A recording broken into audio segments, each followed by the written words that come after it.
Nohono i te wharerere a wahotonu te mohia te angawa o te he.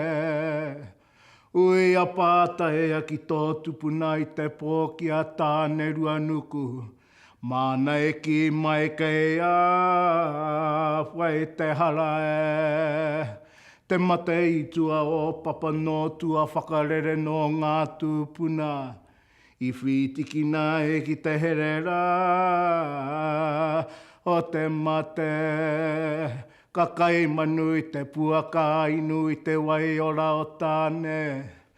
Ka kōkō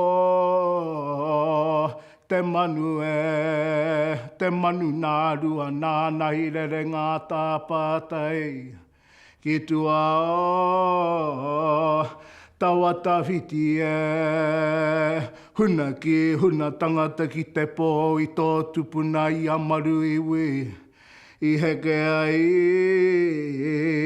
ki raro wale wale ki ranga ki taurangi. A te hoa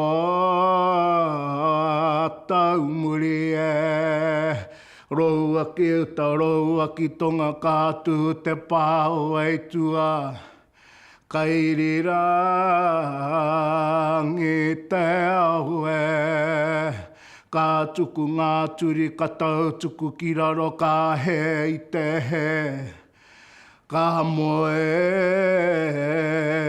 i te haunai.